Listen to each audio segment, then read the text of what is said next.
Hello YouTube, welcome back to another episode of Builds with Big Dog. Today we're in the S-Class hoppers.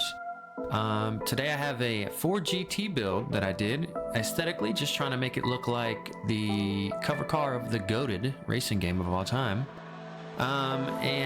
So, you know, drop the weight a little bit, up the power a little bit. We're doing the original engine, the 5.4.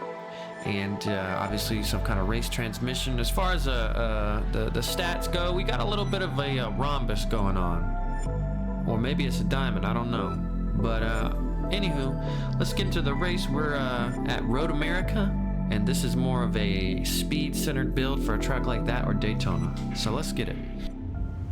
All right, here we are at Road America in the great state of Wisconsin. About to go fuck around with some cheese, maybe some chocolate milk. Let's get it started. This start's gonna be a little bit chaotic. As you'll see, I try to get up the inside here, but I'm gonna end up tapping the 812. Have somebody wipe out in front of us. That slows us down a little bit, but not too bad. So, you know, trying to build a good rapport coming into turn one. I'm gonna end up hitting this Lola, but I get him back straight. You know, that's the least I can do for my error. So, anywho, coming into the next turn, going onto the straight, you know, less than ideal line, but I'll take it, all right? Now, onto the straightaway, we're where this car shines, okay? We are, exercising our right to drive a piss missile, okay? So anyways, coming into the next turn, we're gonna brake real early because, you know, the early bird gets the worm, all right? And so one by one, we're gonna keep reeling these cars in. All right, you know, we're being a swordfish right now. Okay, we're finding our enemies and we're dispatching them. So I'm gonna keep taking these guys down one by one. We're obviously gonna hit the Lamborghini right there. Next, you know, it looks like an absolute shit show of cars going different directions as I come around this corner. So. Coming into this part, this long sweeper, I believe this is the carousel. We're just gonna take out the Ford Focus here. And then on this corner, a lot of people are just gonna go off the track. It's a lot of whoopsie daisies happening in front of us. Everyone takes the kink a little too fast, and so I'm gonna pass up the Lancia and the C5 Corvette. Hone in on this XJ220, but we're not quite there. You know, we don't have exactly what we need to make the overtake happen, but you know, going into the final sector, I think we're in a good place. Okay, started well into the 20s. Okay, and within one lap, we are in 7th place.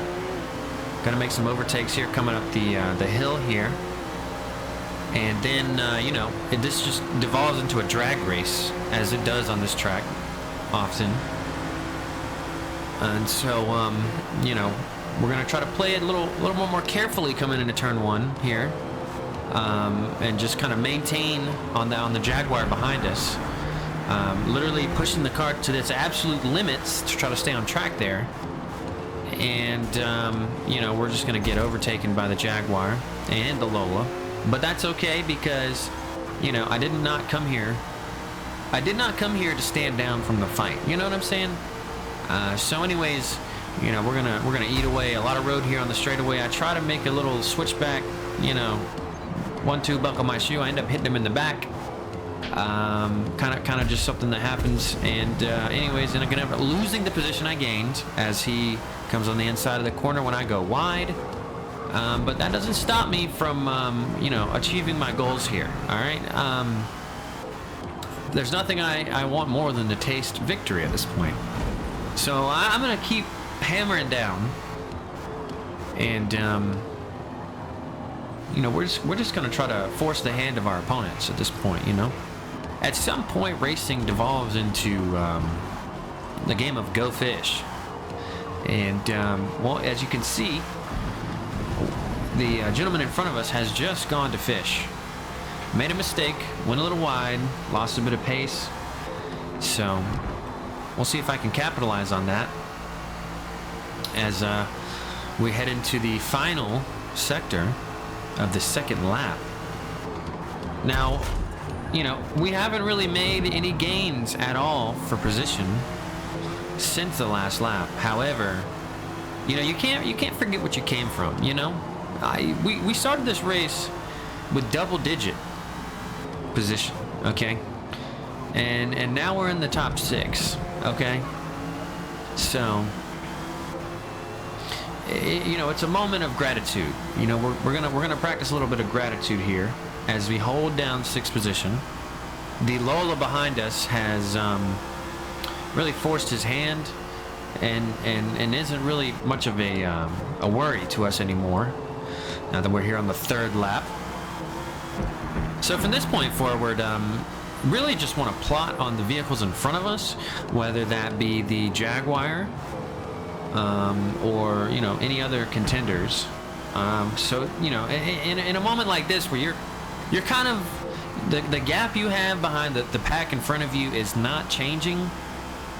You know, all you can really do, once again, have them play some Go Fish and see if one of them ends out in the grass for some unknown reason.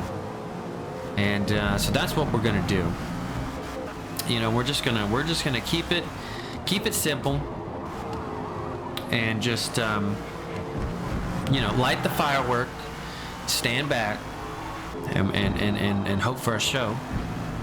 So, you know, just kind of trying to keep the tire wear down here at this point.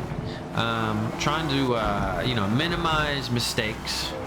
You know, I'm not trying to push the pace so hard that I make a mistake when I could just wait for them to make a mistake. You know, like why go at 20 tenths if, you know, I could just wait for them? Because obviously, you know, in front of us we've got somewhat of a battle, and as you see, the C6 goes off track. I'm gonna catch up to him. We will overtake, but you know, it won't be that long of a lead. All right, this gentleman provides great a great battle throughout this next lap, as we're trying to hold on and take something from this Corvette in front of us. Personally, I think, well, that's what I like to call Forza Motorsport right there. So this guy, obviously, you know, playing on broadband internet in a trailer in Indiana. You know, this is the type of racer that is aggressive for no reason at all. And you know, it seems there's some kind of force field, because as you notice there, he just kind of floated away. And so, you know, it's going to be kind of difficult to get around this guy, because, you know, he's got that meathead driver mentality where, you know, at all costs I'm gonna pass you, and I think I might have to send you off track in the process. Okay, we've got a real Gran Turismo AI driver on our hands, but that doesn't matter, because you know, our main goal here is reducing that number next to my name on the top left. Right now it's a 5. We want a 4. Are we gonna get the 4? I'm not sure. However, for the time being, we have the 5 secured.